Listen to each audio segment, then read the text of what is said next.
Chapter 783, Vermilion Skylark.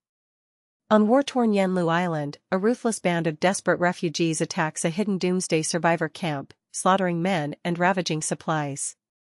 A werewolf alien named Zhongyu heroically shields frightened women and children, smashing through attackers with stone fist imbued with faint yellow light. Amid the chaos, Zhongyu clutches a glowing stone, declaring it our hope for survival as the group retreats deeper into a cavern. Early in the chapter, an authorial note on gifts appears but is not part of the story. Later, we switch to Zhongyi recovering from previous battles in Blizzard City. After months of rest, he receives a surprise call from District Commander Zhu Jing requesting an urgent mission. Zhongyi reluctantly agrees to travel to Blizzard City for details. He departs alone, turning down his friend Fatty Sue's offer to accompany him, and arrives to find a mysterious, beautiful woman waiting. Her ice-white complexion and noble bearing mark her as Zhu Jing's niece. She greets Zhongyi by his codename Chaos, foreshadowing the new challenges ahead. Chapter 784, New Mission. Zhongyi is chauffeured through the snowy streets by Zhu Jing's niece, Zhu Yonk, who is clearly haughty and resentful of Zhongyi's icy attitude. He brusquely ignores her etiquette lessons, causing Zhu Yonk to bristle, but he doesn't overtly clash. They arrive at the new Frozen City Command Center, where well-wishers, including a grateful guard, salute Zhongyi as he and Zhu Yonk enter. In Commander Zhu Jing's office, Zhongyi senses urgency in his tone. An important mission is at hand. Zhu Jing teases Zhongyi about being well-rested and hints at complex conditions in the field, such as hidden injuries to allies. Ultimately, Zhu Jing says he needs Zhongyi's help on an undisclosed mission, leaving Zhongyi both curious and wary. Key development: Zhu Jing entrusts Zhongyi with a new mission, hinting at its gravity and secrecy. Zhongyi's reputation has made him indispensable. Chapter 785, The Source of God. Zhu Jing briefs Zhongyi in private. He explains that over 3,000 kilometers away, overseas Chinese survivors on Yenlu Island may have found something extraordinary, the mythical source of God. Zhu Jing describes it as a mysterious substance that once enabled advanced aliens to evolve, the legend that Xingjing stole a piece in the Qinling Mountains. If real, it could revolutionize human/alien evolution. Zhongyi is skeptical, thinking it sounds like a fairy tale, but Zhu Jing insists on its significance. He offers Zhongyi the chance to train and rise in rank if he leads the rescue expedition. Zhongyi weighs the risks. It's essentially an oceanic evac mission with no obvious danger, but it might yield the source of God and greatly boost his power. Technical note: Zhongyi's current ability index is around 9,600, super captain level, making him the region's strongest. Obtaining the source could push him toward the Epsilon elite level. After deliberation, Zhongyi agrees to the mission, reasoning it's better that he or someone from his camp undertakes it than rivals. Zhu Jing warns that no heavy ships will accompany him, to keep the mission secret, and that Zhongyi's unique capacity to carry supplies is key. They negotiate support. Zhongyi will bring his own small crew and ship, but Zhu Jing will supply fuel, weapons, and one special assistant. This culprit assistant surprises Zhongyi. Zhu Jing reveals it to be none other than his niece, Zhu Yonk, who will accompany him on the mission. Zhu Yonk bristles at the idea, but Zhu Jing insists, even mentioning a plan for marriage if she successfully aids Zhongyi. Plot twist: Zhu Yonk's mission is as Zhongyi's companion to get close to him and, if possible, win his affection, a marriage plot. A tense marriage of convenience subplot is set up as Zhongyi is obliged to accept her presence. Chapter 786, Burden. Zhongyi accepts the mission terms, though he suspects Zhu Yonk will be his chaperone. Back at Zhu Jing's office, Zhu Jing confirms that they will provide all needed resources and hints. I will give you a very good assistant. Zhongyi already guessed who that might be. When he timidly asks, Zhu Jing admits it, the woman is his niece Zhu Yonk. Zhu Jing brags that Zhu Yonk is well educated and strong, and he expects the two of them to get along, even hoping that this sea voyage will naturally lead to marriage. Zhongyi is inwardly groaning. Outside the office, Zhu Yonk waits and confronts her uncle. She angrily complains that Zhongyi isn't gentlemanly and that she wanted Deng Shentong instead. Zhu Jing calmly reminds her that Zhongyi is far more valuable as an asset right now. He bluntly instructs her, during the voyage, she must seduce Zhang Yi and turn him into family, promising that afterward Zhu Yonk will become Zhang Yi's wife. Zhu Yonk resists strongly. She's a proud aristocrat never accustomed to bootlicking, but Zhu Jing insists. This chapter deepens the romantic subplot. Zhang Yi is mission leader. Zhu Yonk is reluctantly cast as his escort with marriage bait. It sets up immediate tension between them. Chapter 787, the most terrifying contrast. Zhang Yi conceives that Zhu Yonk is basically his boss's spy, so he indifferently agrees to her presence but won't indulge her. They board a special train back to Tianhai City together. Zhu Yonk smugly thinks Zhang Yi is taking her to his residence, but he tersely clarifies it's his underground shelter. On the way by snowmobile, she demands why he invited her along. He curtly retorts that the passenger seat is reserved for his girlfriend. Piqued, Zhu Yonk lashes out, and Zhang Yi coldly replies that yes, of course I have one. Her eyes widen. Zhang Yi has a girlfriend, obviously. The revelation humbles her. Maybe her uncle's plan is more complicated than she thought. Resigned, she agrees to continue quietly. They arrive at Zhang Yi's snow-covered shelter, a hidden warm bunker. Zhu Yonk scoffs that it looks deserted on the outside, prompting Zhang Yi to snap back that she wasn't asked to stay. Once inside, Zhu Yonk is stunned. The interior is lavish, with ample warmth and luxury. Her initial contempt melts as she realizes Zhang Yi is not as shabby as she assumed. Character moment. Zhu Yonk's arrogance is challenged. She begins to reassess Zhang Yi. Zhang Yi remains stoic, a step ahead in this psychological dance. Chapter 788, Zhu Yonk is uncomfortable. Inside the shelter, Zhang Yi formally introduces Zhu Yonk to his friends and allies. Zhou Ke, the camp's doctor, greets her politely and pours her water. Meanwhile, famed former celebrity Zhang Yi pals like Yang Xia, Zhou Haimei, Yang Xinqin, Lu Karen, Liang Yu, etc. all come to meet Zhu Yonk.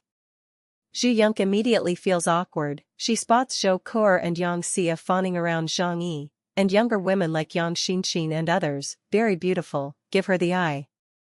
Her jealousy flares. She's supposed to be pursuing Zhang Yi, not the other way. She realizes Zhang Yi attracts many women and she feels unfaithful intruding. Zhang Yi, noticing Zhu Yonk's discomfort, confirms to his team that she is merely the boss's relative. Any notion of her as a specialist or important operative is dismissed.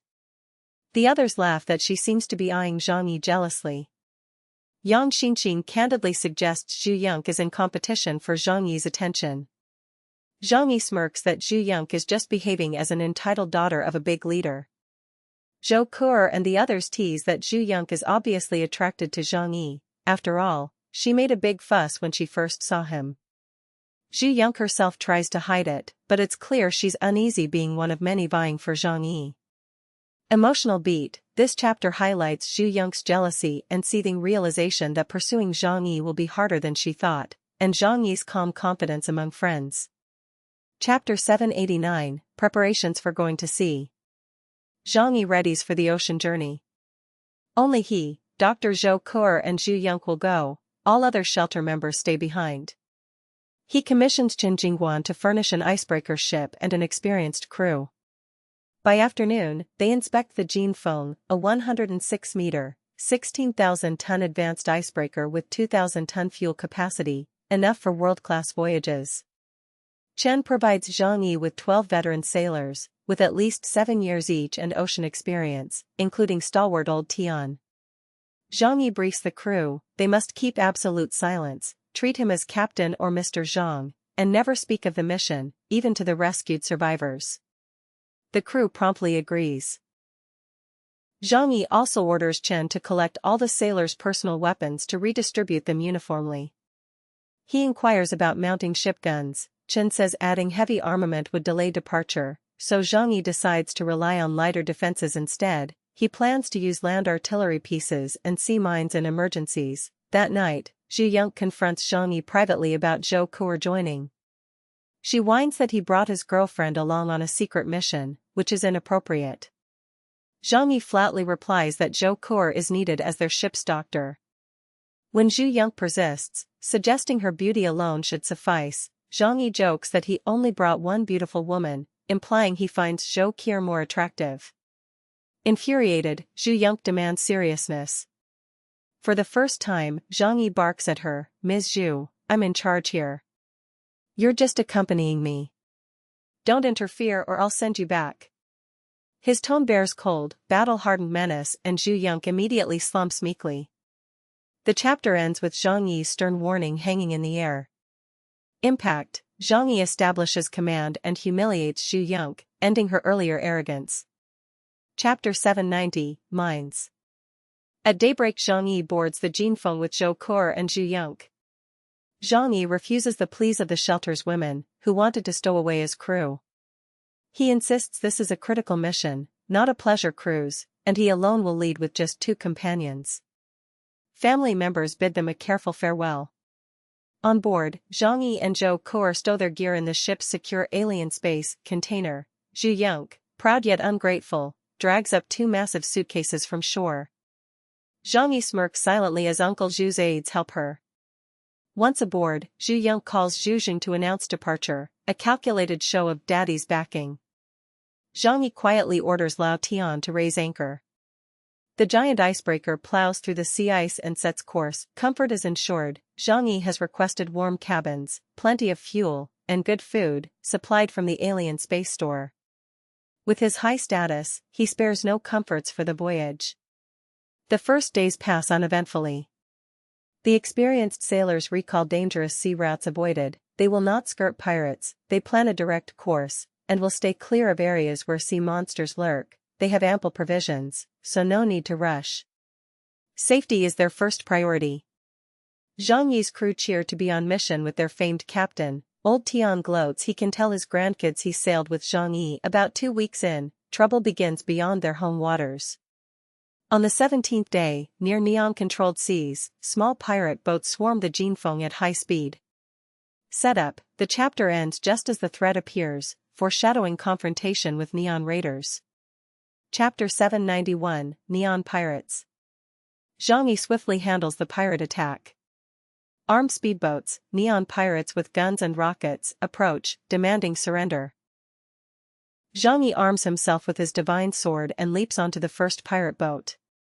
He moves with uncanny agility using spatial powers, unleashing devastating slashes. In seconds he bisects 3 pirate speedboats, sending them, with their crews, plunging into the icy waters to freeze to death. Each cut is surgical. He never uses an explosive, wanting the rogues to suffer in the cold. The pirates on the other boats panic, unleashing gunfire and rockets at Zhang Yi, but his flight-like movements make him untouchable and all enemy fire is absorbed into the alien storage. From the Jinfeng deck, the crew, and a rare doubting Zhu Yonk, watch in stunned awe as Zhang Yi coolly dispatches over a dozen pirate boats single-handedly. The little neon thugs cry out, but soon vanish beneath the waves. The soldiers on deck cheer, with Zhang Yi in command. No threat is too great. Zhu Yonk, in particular, is impressed. She notes quietly that a man who can protect her like this has practical virtues, even if he's ungentlemanly. Zhang Yi grins back and says it's not surprising to meet pirates, they will likely meet more adversaries. He orders the ship to keep going. Zhu Yonk reports into Zhu Jing via comm, who scolds that attacking civilians could cause incidents but ultimately concedes Zhang Yi took care of it. Aftermath: Zhang Yi's reputation for lethal efficiency is cemented. Zhu Yonk's fear and admiration of him deepen. Chapter 792, Columbia Ocean Fleet. Far to the south, Neon's colonial fleet on Ropefly Island learns of an unknown Huashu icebreaker, the Jinfeng, sailing their way. Admiral Douglas's base force, 50,000 troops with carriers, is basically a small autonomous warlord army after the Ice Age. Colonel Carl Rosen of Task Force 50 pores over intel on the Jinfeng. They note it's a civilian icebreaker, once privately owned, but wonder why it's steaming toward neon waters with no obvious mission. They consider intercepting, but decide it's too risky now to provoke Huashu, which possesses powerful assets: Zephyr, god of love and death, an aircraft carrier. Instead, they will simply shadow and report on the ship. Recon officers realize that if the Jinfeng is indeed a secret mission, they see its patterns via radar/satellites, it could signal a major move by Huashu. They smirk that if it is truly on a special mission, things could get interesting. Context: Neon is wary but cautious. Zhang Yi's mission will soon sail through these guarded seas under a veil of civilian status. SS Arc Chapters 793 to 802. Chapter 793, Nantua Kingdom. Zhang Yi and the Jin Feng arrive off Nantua Kingdom's coast to pick up survivors. Local pirates, members of the Kara gang, ambush them. A pirate leader tries to intimidate Zhang by threatening Zhu Yonk, but Zhang Yi remains eerily calm. As the captain pleads for his life, Zhang Yi casually shoots him dead at point-blank range. Despite Zhu Yonk's remonstrations, Zhang Yi methodically eliminates every pirate attacker. When he boards a pirate ship's cabin, he finds gruesome evidence of their cruelty, prisoners skinned and hung, with others reduced to skeletons, and notes coldly that these pirates have completely lost their humanity. Unhesitatingly, he slaughters the pirates and burns their bodies to spare the victims further suffering. At chapter's end, Zhang Yi affirms that all hostile survivors will be eliminated, showing no mercy for the bandits who attacked them. Chapter 794, All Non-Humans, Add 2, rejecting Zhu Yonk's plea to refrain from needless slaughter, Zhang Yi orders Old Tian's crew to kill any armed islanders they encounter. He reasons that sparing anyone now would look abnormal, so they must wipe out all potential witnesses. As Zhang Yi approaches ashore, a handful of spies spot him and open fire. He effortlessly reflects their bullets and picks them off from afar. Then he flies across the snow-covered island, hunting Baocha's men. Dozens of armed gangsters pour into the open and fire on him, but Zhang Yi's inhuman reflexes redirect their bullets back into them. When one pirate tries using a rocket launcher, Zhang Yi simply steps aside and lets the rocket reverse course, obliterating 7 men at once. Within minutes, hundreds of bandits lie dead under his onslaught. By chapter's end, Zhang Yi so dominates the battlefield that he styles himself the avenging force of a world gone mad, contemptuous of Zhu Yonk's objections that he is overkill. He heads straight for General Baocha's palace, declaring that no good people remain alive on Nantua. Chapter 795, You Are the Only One Called God?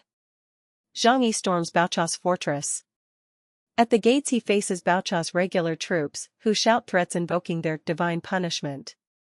Unfazed, Zhang Yi questions why Nantua owes him any explanation after they robbed and attacked his ship. When the soldiers cry surrender, he unleashes hundreds of alien grenades that rain down on them, instantly killing scores. General Baocha himself leaps into the fray, roaring, "The gods of Nantua Kingdom cannot be offended," as he stampedes towards Zhang Yi with superhuman speed. In a split second, Zhang Yi decapitates Baocha with a single shot from his Holy Judgment pistol. Dazed, the palace's guards and Baocha's elite forces stare in horror. They had worshipped Baocha as a god, but Zhang Yi just killed him effortlessly. Inside the royal harem, Zhang Yi finds Baocha's kidnapped wives and concubines pleading for mercy. He coldly replies that, regardless of their appearance, their hands are stained with the blood of many innocent people. As one woman protests, "I didn't kill anyone," Zhang Yi sneers that in this hellish world her protestations count for nothing. Secretly refusing to expose his true power, he unleashes a dark matter snake from his blade that disintegrates all remaining people in the palace, wiping out every last gangster and freeing Baocha's victims. By chapter's end, Zhang Yi stands alone amid the ruins, vowing that he will leave no one alive on Nantua Island except the kidnapped women rescued earlier.